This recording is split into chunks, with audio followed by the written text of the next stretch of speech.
grade 8 students, welcome to our next video, and in this video we are going to start with new chapter, that is chapter number 4, metals and non-metals. In this lesson students, we are going to study physical properties of metals and non-metals. Then let us see which are the chemical properties of metals and non-metals and the uses of metals and non-metals. Introductions. So let's start with the chapter. What are metals and non-metals? Physical properties of metals and non-metals, chemical properties of metals and non-metals, and the uses of metals and non-metals. So let's see what are metals and non-metals. Metals are the materials which are generally hard, lustrous, malleable, ductile, sonorous, and good conductors of heat and electricity. So what are example of metal? Iron, copper, aluminum, and magnesium. Lustrous, that is shining. Okay, malleable, that is the metals by which they can be beaten into thin sheets, that is known as malleable, and ductile, that is by which it can be drawn into wires, and sonorous, that is produce ringing sound. Metals produce ringing sound, so they are known as sonorous. So example are iron, copper, aluminum, and magnesium. Non-metals are the materials that are soft, dull in appearance, brittle, non-sonorous, and are poor conductors of heat and electricity. Example are carbon, sulfur, silicon, and phosphorus. Then let us see the physical properties of metals and non-metals. Metals are usually hard and solid to touch, except for sodium and potassium.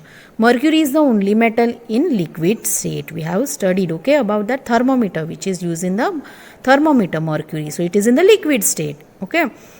Non-metals, they are soft and brittle in nature. They break down into powdery mass on tapping it with hammer. Non-metals can be solid, liquid, or gas. So how are they? Soft and brittle in nature. Metal, that is, it can break down easily. They break down into powdery mass on tapping it with the hammer. Non-metals can be solid, liquid, or gas. Now next, that is, metals are ductile too. The property of metals by which they can be drawn into wires is known as ductility, as we have studied. And the property of metals by which they can be beaten into thin sheets, they are known as malleability. Now the chemical properties of metals and non-metals. Let us study some chemical properties of metals and non-metals. So first, that is the reaction with oxygen, reaction with water, reaction with acid, reaction with bases, and displacement reaction. Metal and non-metals react with oxygen to form their oxides. And you see in the picture given how they react with oxygen. They react with oxygen and form the oxide. Example, consider the phenomena of rusting of iron and the greenish deposit on the copper. In both the process, oxide formation takes place. So can you see in the picture given? Why? Because the iron reacts with oxygen and the color changes. It starts rusting off, and this is known as rusting of iron. When we burn a magnesium ribbon in air, so can you see the formula? Mg plus O2. So 2 MgO2, that is magnesium dioxide, is formed, and the ash obtained by burning the magnesium ribbon is dissolved in water and tested whether it is acidic or basic in nature. So can you see, it can be observed that the red litmus paper turns blue. So red litmus paper is taken and it turns blue, thereby indicating that oxide of magnesium is basic in nature. So here we understand that metals are basic in nature, because the red litmus turns blue. Similarly, when sulfur reacts with oxygen to form sulfur dioxide, can you see S plus O2? It gives SO2, that is sulfur dioxide, and it is dissolved in water. Sulfuric acid is formed, and this acid turns the blue litmus paper red. So we can say that generally oxide of non-metals, they are acidic in nature. Why? Because the blue litmus paper, it turns red in color. Now let us see, some metals react with water to form metal oxide or metal hydroxide and release hydrogen gas. For example, sodium metal reacts vigorously with water. A lot of heat is generated in the reaction. It is therefore stored in kerosene, whereas other metals like iron reacts with water slowly. Here metals react with water and they form metal oxide. Okay, example sodium. Okay, sodium metals. When it react with water, what happens? A lot of heat is generated. Okay, and therefore it is stored in kerosene, where iron reacts in with water slowly.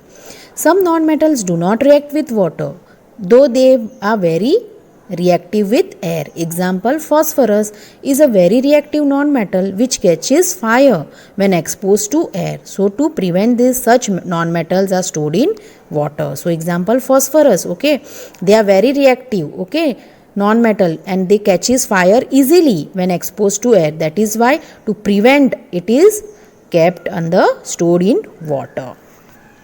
Now, take a sample of metals and non-metal listed below in separate test tube and label them as A, B, C, D, E and F. So, can you see first A, that is magnesium ribbon, B, aluminium, iron, copper, charcoal powder and sulfur. Now with the help of dropper, add 5 ml of dilute hydrochloric acid, that is HCl, to each test tube one by one. Observe the reaction carefully. Bring a burning matchstick near the mouth of each test tube. Okay. So what can we observe here? Okay. When we add dilute HCl, okay, and we bring a burning matchstick near that mouth of the test tube, we can see that when the matchstick is brought near the mouth of some test tube, a pop sound is heard. That is when test tube A, B, C metals react with acid, they produce hydrogen. Okay. Gases that burns with a pop-up sound. What happens when the test tube A, B, C, okay, metals, they react with acid, okay, and they produce hydrogen gas that burns with pop sound. Whereas test tube D, E, F, okay, that is non-metals, they do not react with acids. Take 5 beakers, fill them with 50 ml water. This is the displacement reaction, okay. Now, we are going to take 5 beakers and fill it with 50 ml water and label them as A, B, C, D, E. Dissolve in each beaker a teaspoonful of each substance listed below. Okay. Beaker A, that is copper sulfate plus zinc granule.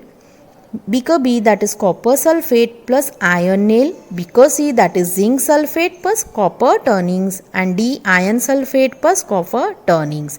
And beaker E, that is zinc sulfate plus iron nail. Keep the beaker undisturbed for some time. You are going to keep that beaker still till some time. Now let's observe. So here in beaker A, zinc replaces copper from copper sulfate. Okay.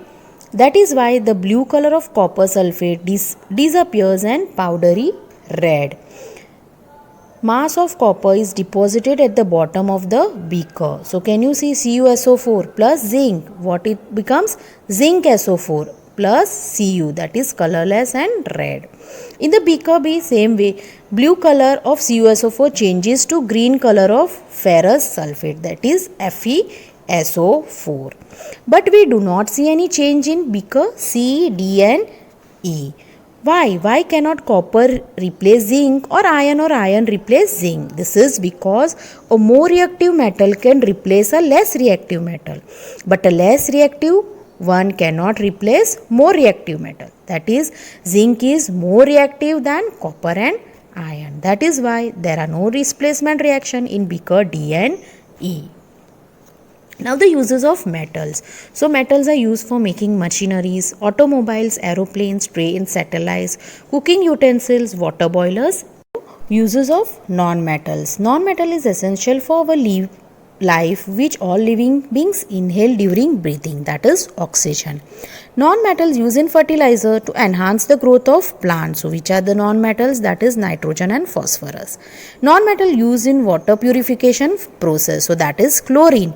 Then the non-metal used in the purple colored solution which is applied on wound as an antiseptic. So that is iodine. And the non-metals used in cracker, that is sulfur, phosphorus and nitrogen. So these are the uses of non-metals. Students, you are going to write the question answers in your notebook which I will send the PDF. and complete your book. If you have any queries, you can ask me on personal WhatsApp number.